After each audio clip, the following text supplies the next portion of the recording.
Hello everybody. So it is August 16th. Halo semuanya.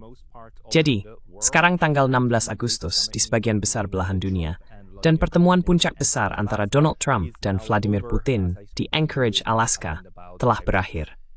Saat saya berbicara kepada Anda, pertemuan itu berakhir sekitar 5 atau 6 jam yang lalu, dan saya ingin membagikan beberapa refleksi awal tentang apa yang kita saksikan.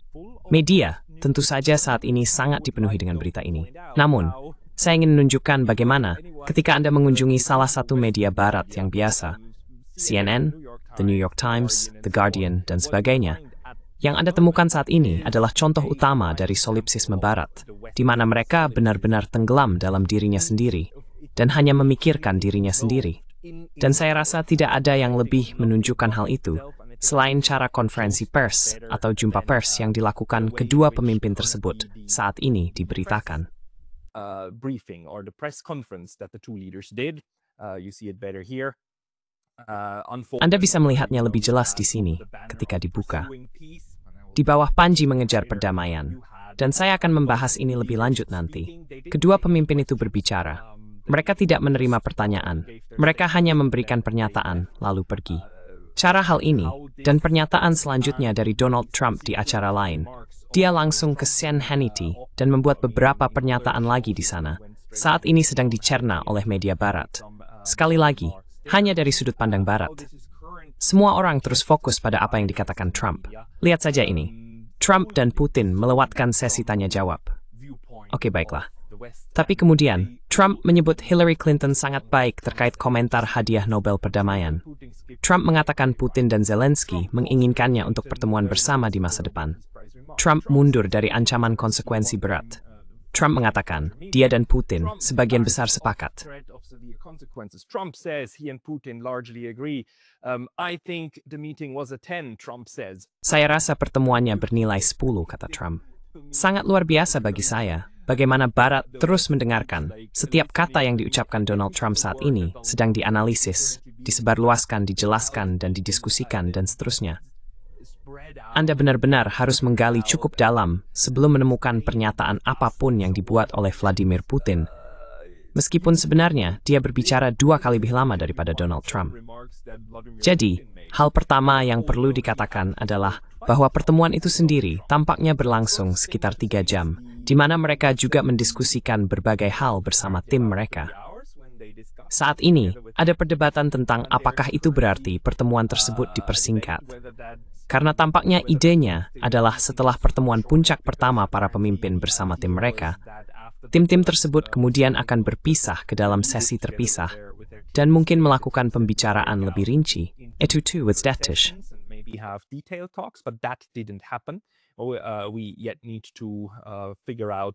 Kita masih perlu mencari tahu apakah ini berarti secara keseluruhan pertemuan tersebut dipersingkat atau tidak. Tetapi diskusi KTT selama 3 jam sebenarnya cukup substansial untuk pertemuan pertama. Kita juga mengetahui melalui konferensi pers ini bahwa keduanya sebenarnya mengatakan bahwa ya, ini adalah permulaan. Terutama Vladimir Putin menekankan bahwa ia berharap ini adalah awal dari mencairnya hubungan dan perbaikan hubungan. Meskipun kita belum memiliki hasil konkret sekarang, yang sebenarnya sangat digembar-gemborkan oleh Donald Trump dan Barat seiring waktu. Media Barat, serta pihak Eropa dan sebagainya, terus mendorong agar Trump menargetkan gencatan senjata. Gencatan senjata tanpa syarat. Aim for a ceasefire, an unconditional ceasefire. Now, that unconditional ceasefire didn't happen. Nah, gencatan senjata tanpa syarat itu tidak terjadi. Rusia tidak menyetujui apapun. Dan sebenarnya, kedua belah pihak tidak mencapai kesepakatan tentang apa yang harus dilakukan selanjutnya.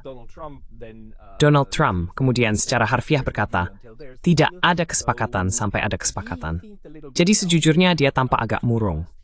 Dia juga tampak tidak benar-benar tahu harus berkata apa kepada media. Bersyaratnya, yoiksi 4 menit, ipenuh dengan kata klise, menauskan polis wongkronik chain sesaat handina, nipun trengseme. And the names of his team. So you could see how he was kind of trying to. Jadi Anda bisa melihat bagaimana dia seolah-olah sedang berusaha mencari sesuatu untuk dikatakan kepada media. Lalu dia mengakhiri seluruh konferensi itu. Ini mungkin hal kedua yang cukup luar biasa. Vladimir Putin lah yang membuka konferensi pers. Dia yang pertama berbicara, dan dia memberikan pernyataan yang singkat namun dipikirkan dengan matang. Sebenarnya singkat, tapi dipersiapkan dengan baik, yang menurut saya memberi petunjuk bahwa dia telah mempersiapkan banyak hal yang bersedia dia sampaikan. Sementara saya rasa Donald Trump berharap bisa mendapatkan lebih banyak dari pertemuan itu, dan kemudian mungkin tidak bisa menggunakan pengumuman bombastis apapun yang ingin dia buat.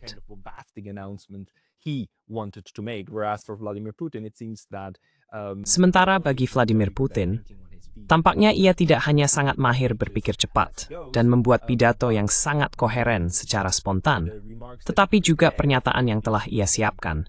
Dan cerita yang mungkin sudah ia susun sebelumnya adalah hal-hal yang kemudian mampu ia sampaikan. Ada orang yang mengatakan bahwa dimulainya konferensi oleh dirinya, meskipun Amerika Serikat adalah tuan rumah, adalah sesuatu yang sangat tidak biasa. Memang tidak biasa, dan itu mengirimkan sinyal yang aneh. Di sisi lain, hal itu justru memberikan Donald Trump kesempatan untuk berbicara terakhir. Dan Anda bahkan bisa melihat bagaimana, menjelang akhir, Vladimir Putin menyelipkan sesuatu yang sangat menarik ketika Donald Trump berkata, "Kita akan bertemu lagi, dan kita akan melanjutkan diskusi ini."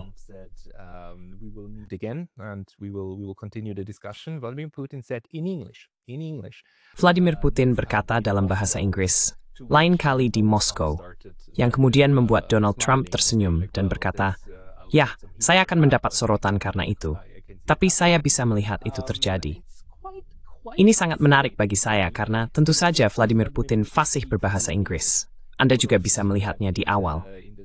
Banyak hal dari pertemuan ini yang sangat menarik, juga dari cara pertemuan ini berlangsung. Karena kita tahu pertemuan ini sudah dipersiapkan. Ever small, menyebabkan titius hanat selain berumpil. Tetap ada diplomasi di balik layar yang terjadi. Diplomasi non-publik yang tidak diumbar dan dipublikasikan di media. Dan terpaduan pemain rahasia.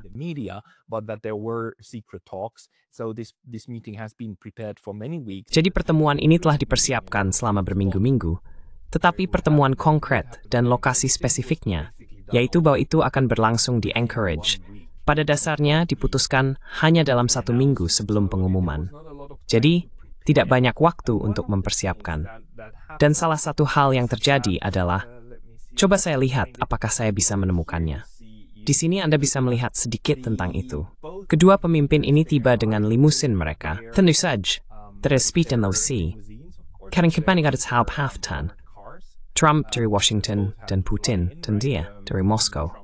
Dan mereka berkata, it's a war lapis baja mereka. From Moscow, and they both arrived with their armored cars, but in the end, they took together the car of... Namun pada akhirnya, mereka menaiki mobil Presiden AS bersama-sama. Jadi Vladimir Putin masuk ke mobil bersama Donald Trump, dan tampaknya mereka melakukannya tanpa penerjemah, yang menunjukkan bahwa mereka saling berbagi pemikiran dan berdiskusi dalam bahasa Inggris.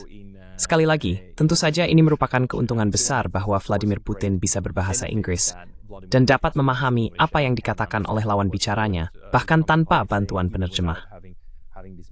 Pidato persnya, sesuai saja, ia sampaikan til Thai Rusia dengan terjemahan. Jika Anda ingin transkripnya, Ford, saya sudah posting di Substack saya. Anda bisa mendapat ses dari sana, di sembacanya. My Substack, you can get it from here and read through it. There was a lot of press. Tentu saja, ada banyak pers hadir, karena entah mengapa ada harapan di Barat bahwa mungkin sekarang akan ada akhir dari perang. Namun, saya merasa sangat menarik bahwa seluruh pertemuan berlangsung di bawah slogan yang Anda lihat di layar. Pertemuan itu berlangsung di bawah slogan mengejar perdamaian. Bukan mewujudkan perdamaian, tetapi mengejar perdamaian. Jadi, seperti halnya pursuit of happiness dalam konstitusi AS, ini mengisyaratkan kesadaran bahwa hal yang dikejar itu tentu saja tidak akan pernah benar-benar tercapai secara sempurna, tetapi upaya mengejarnya adalah yang terbaik yang bisa kita lakukan.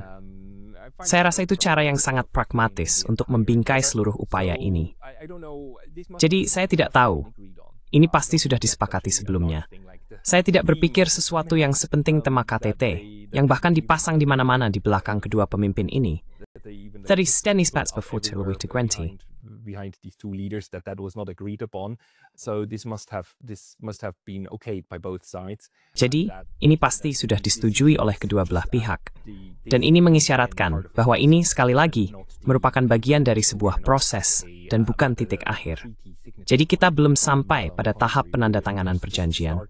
Sebaliknya, justru kita baru memulai perubahan dalam hubungan antara dua negara adidaya ini. Dan menurut saya, itu adalah penafsiran paling positif yang bisa kita ambil dari apa yang terjadi. Rusia tidak menyerah. Rusia tidak mengalah untuk menghentikan operasi militer khusus atau menyerahkan wilayah manapun. Sekali lagi, memang dibahas bahwa pertukaran wilayah sempat dipertimbangkan, tetapi tidak ada kesepakatan konkret yang dicapai. Pemimpin Rusia, Tuan Putin, sebenarnya pidatonya sangat mengungkapkan karena menunjukkan ke arah mana Rusia ingin membawa hal ini.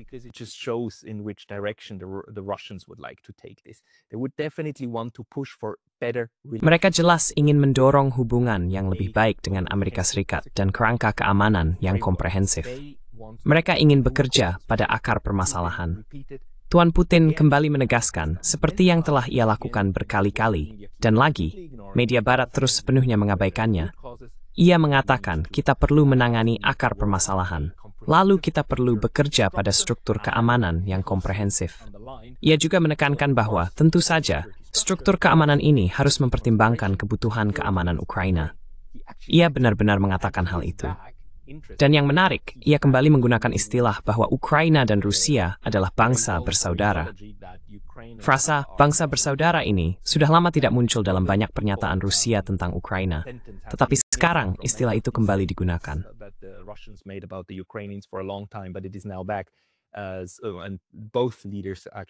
Dan kedua pemimpin tersebut sebenarnya mengatakan bahwa mengakhiri pertumpahan darah tentu saja menjadi prioritas. Namun secara keseluruhan, Anda bisa melihat bagaimana pihak Rusia, bagaimana Tuan Putin tetap berpegang pada narasinya bahwa yang dibutuhkan adalah sebuah kesepakatan besar. Dan inilah juga alasan mengapa kedua pemimpin ini bertemu sejak awal, bukan? Pertemuan ini dilakukan tanpa melibatkan pihak Eropa dan tanpa Ukraina, karena menurut Rusia, ini bukan tentang mereka sejak awal. Mungkin bagi Amerika, ini penting. Namun dari cara kita melihat perkembangan ini dari sisi Presiden AS, kita bisa menyimpulkan bahwa kemungkinan besar Amerika juga menginginkan lebih. Pemerintahan Trump juga setuju dengan Rusia bahwa memiliki hubungan kerja, dan Tuan Putin menekankan beberapa kali hubungan yang bersifat bisnis.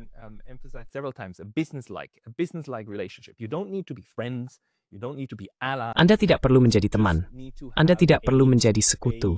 Anda hanya perlu memiliki cara pragmatis untuk berinteraksi satu sama lain. Pak Putin juga menekankan bahwa potensi bisnis bagi kedua negara saat ini cukup besar.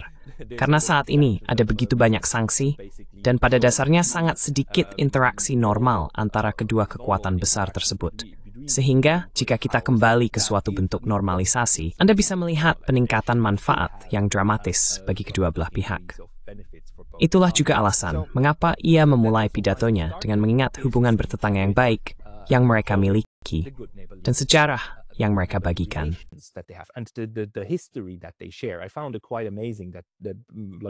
Saya merasa cukup takjub bahwa Vladimir Putin memulai dengan menekankan bahwa Rusia dan Amerika Serikat adalah tetangga, secara harfiah tetangga, dan hanya Selat Bering yang memisahkan mereka.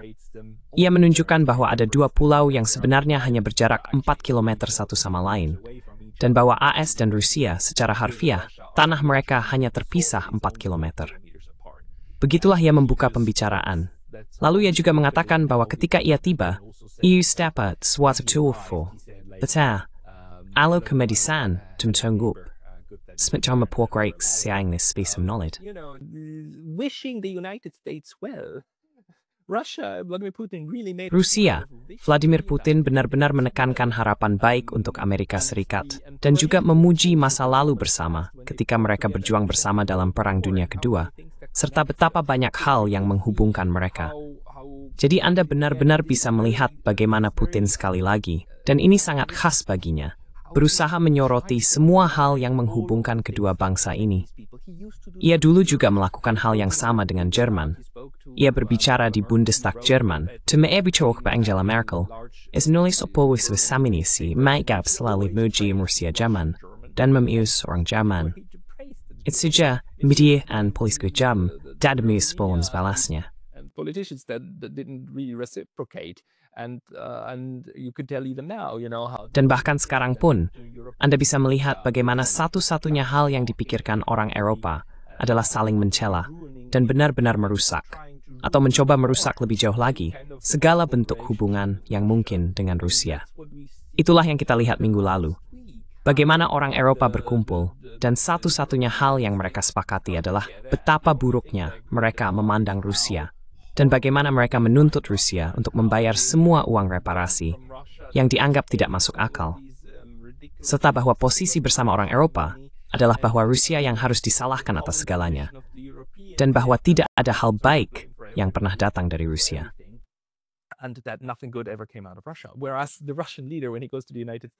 Sementara itu, pemimpin Rusia, ketika ia pergi ke Amerika Serikat yang sedang berperang proksi dengan mereka, dan Vladimir Putin telah mengatakan beberapa kali, serta pihak Rusia juga telah berkali-kali menyatakan bahwa ini bukanlah perang utama antara Rusia dan Ukraina.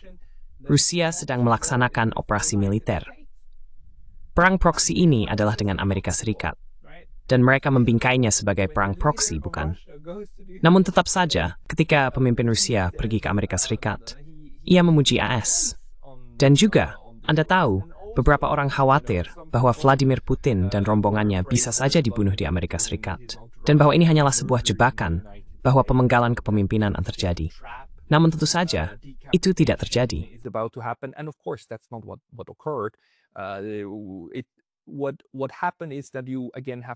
Yang terjadi adalah Anda kembali memiliki hubungan kerja. Dan ini sudah membuat para neokonservatif ketakutan. Ini juga sesuatu yang tidak diinginkan oleh orang-orang Eropa, tetapi ini adalah kenyataan. Dan fakta bahwa Vladimir Putin membawa seluruh staf utamanya, termasuk Tuan Lavrov, termasuk Ushakov, penasihat utamanya, dan sebagainya, bahwa ia membawa seluruh delegasi ini dan pergi ke Amerika Serikat dan bertemu di sana, juga merupakan tanda pertama, Anda tahu, dari kepercayaan, dari metode membangun kepercayaan, bukan? Kemudian mengundang Presiden AS tentu saja merupakan langkah membangun kepercayaan di tingkat tertinggi, untuk mengatakan seperti, lihat, kita bisa saling mengunjungi lagi. Dan meskipun kita sedang berperang melalui proksi, dan kita berdua setuju, Trump juga setuju, bukan? Dia sudah mengatakannya.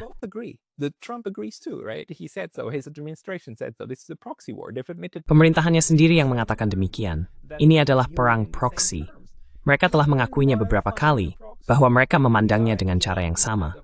Bahkan saat berperang dalam perang proksi, kita kembali berada pada titik di mana diplomasi bisa dijalankan bersama.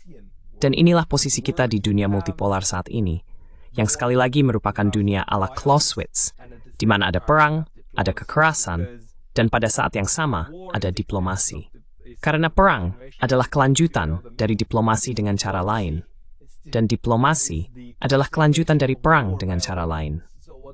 Jadi, yang kita lihat sekarang adalah kembalinya keseimbangan kekuatan seperti abad ke-19, di mana semua pihak sepakat bahwa kadang-kadang kita menghadapi kekerasan, dan kadang-kadang kita perlu berbicara serta mengejar kepentingan kita dengan cara apapun yang masuk akal.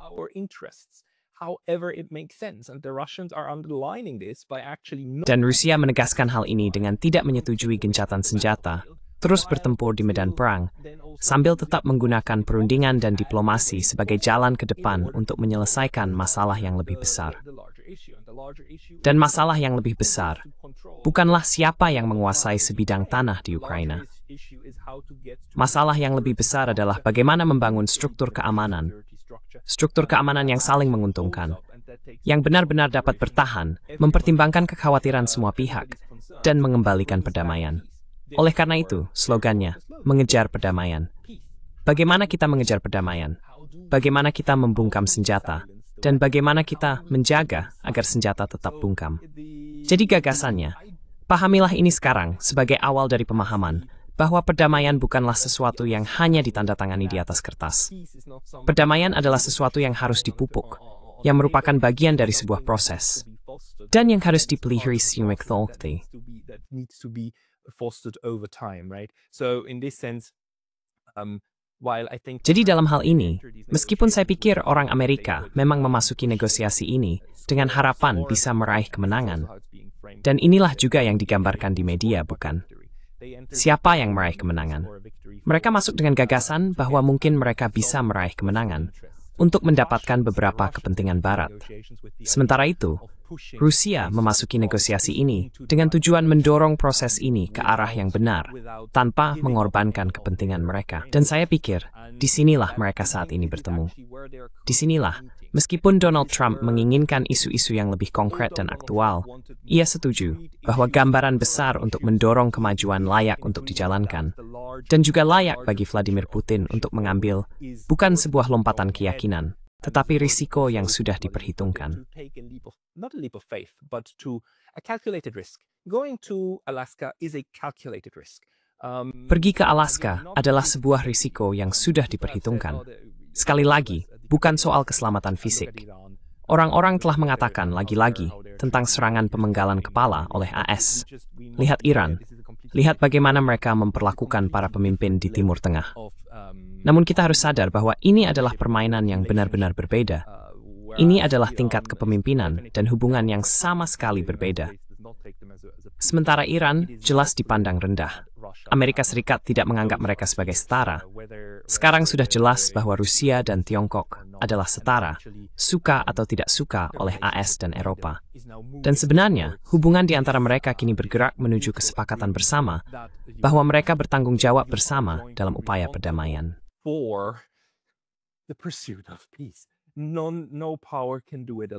Tidak ada kekuatan yang bisa melakukannya sendiri, karena yang lain juga diperlukan. Diperlukan sebagai komponen, bukan berarti sebagai mitra, tetapi sebagai komponen. Dan salah satu hal menarik yang dikatakan Vladimir Putin adalah bahwa ia berharap pesan yang dikirimkan oleh kedua pemimpin, Washington dan Moskow, sekarang diterima secara positif di Eropa dan di Kiev, dan tidak akan digagalkan. Jadi ia menekankan, Vladimir Putin, dalam pidatonya, menekankan bahwa ini secara keseluruhan positif untuk sebuah penyelesaian, dan akan kita maju. Dan ia berharap di Eropa dan di Ukraina, hal ini dipandang secara positif. It will be perceived positively. Jadi, dalam hal upaya perdamaian dan retorika rekonsiliasi, Presiden Rusia benar-benar sudah berusaha semaksimal mungkin untuk juga memberi sinyal kepada pihak-pihak yang diabaikan. Karena jelas bahwa pihak Eropa dan Ukraina memang diabaikan, bukan? Mereka dikeluarkan dari pembicaraan, dan inilah yang membuat mereka sangat marah. Itulah sebabnya orang-orang Eropa terus mengulangi, tidak ada penyelesaian tentang Ukraina tanpa Ukraina, dan seterusnya. Hal-hal seperti itu mesti bereaksi berlebihan, bahkan kembali mensut ganti rugi, penarikan penuh pasukan Rusia, integritas teritorial, dan keangkat NATO Ukraina.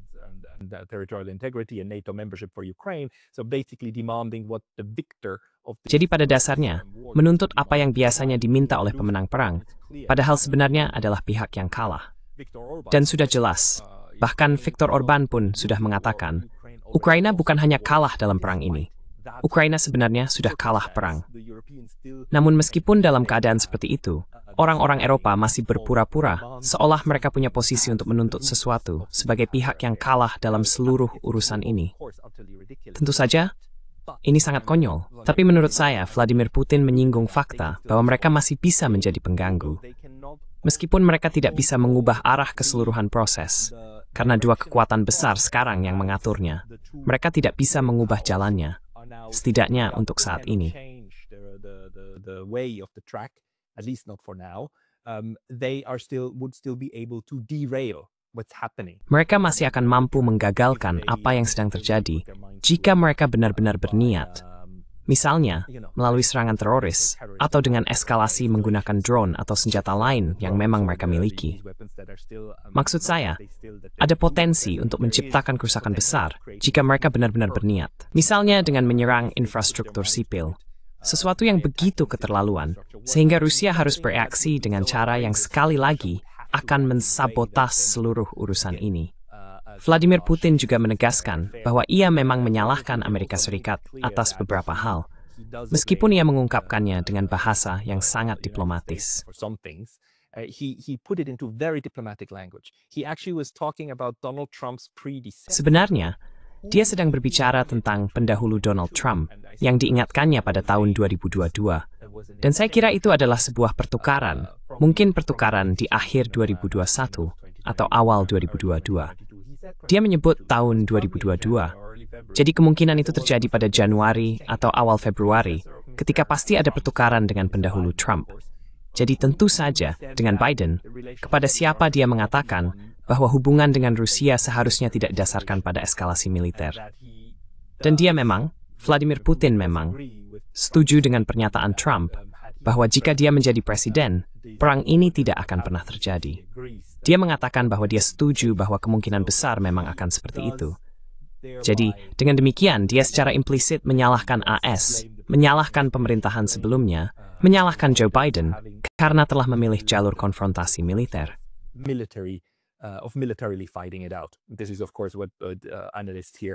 Ini tentu saja adalah apa yang telah dikatakan oleh para analis di sini.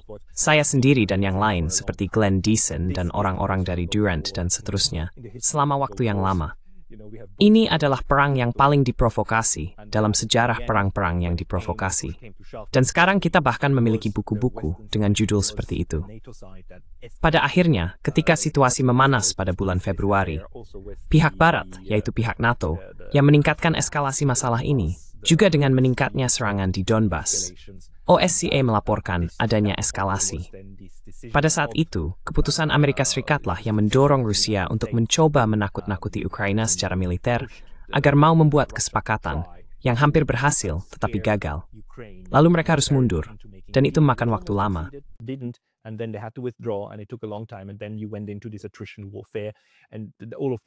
Lalu Anda masuk ke dalam perang gesekan. Dan semua ini sekarang sudah terbuka. Tuan Putin juga mengatakan dalam berbagai pidato bahwa ide awal dari operasi militer khusus hanyalah untuk memaksa Ukraina, memaksa Kiev secara militer untuk mencapai sebuah kesepakatan. Dan hal ini kemudian gagal. Jadi mereka kemudian masuk ke proses yang berbeda. Proses mengerikan yang sekarang mereka coba akhiri. Kemudian di akhir pidatonya, dia juga menekankan bahwa sekarang saatnya untuk membuka lembaran baru.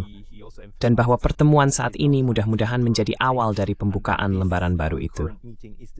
Disinilah sekali lagi, di Rusia, saya cukup yakin orang-orang akan sangat membahas apakah Vladimir Putin terlalu optimis. Apakah dia sekali lagi menjadi orang baik yang justru terjebak dalam perangkap.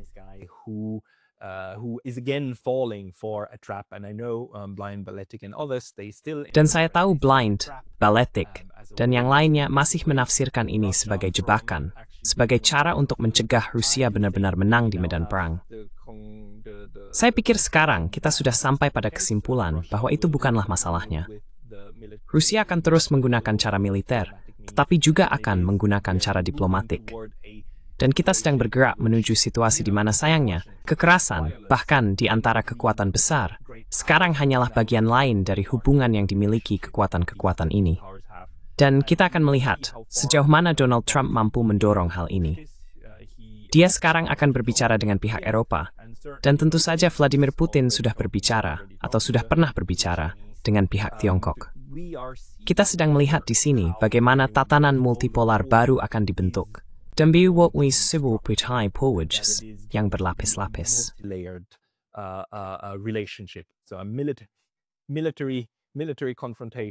Jadi, konfrontasi militer, konfrontasi diplomatik, konfrontasi ekonomi. Tetapi, dan saya pikir inilah harapannya, konfrontasi yang dikelola, konflik yang dikelola sampai batas tertentu. Dan pertemuan di sini adalah bagian dari upaya untuk menurunkan tingkat kekerasan dalam hubungan dan sebuah perbaikan, sehingga mengejar lebih banyak perdamaian. Meskipun Anda tidak akan pernah sepenuhnya mencapai kondisi akhir ini, mungkin kita bisa sampai pada titik di mana kita berada di bawah kekerasan terang-terangan, kekerasan massal berskala besar. Jadi saya pikir ini adalah kesalahan besar bahwa media barat tidak memfokuskan perhatian pada kata-kata Pak Putin. Karena sekali lagi, kata-kata Pak Trump relatif biasa saja, relatif sedikit substansi. Anda bisa membacanya di Substack saya. itu berlangsung sangat singkat.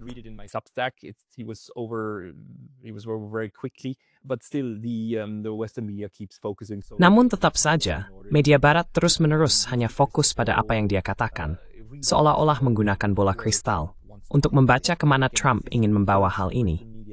Tapi sekali lagi, ini karena media barat begitu berpikiran sempit, solipsistik, dan terobsesi dengan barat dan Trump, sehingga mereka benar-benar lupa bahwa ada bagian lain yang juga mendefinisikan atau ikut membentuk, ikut menciptakan proses ini.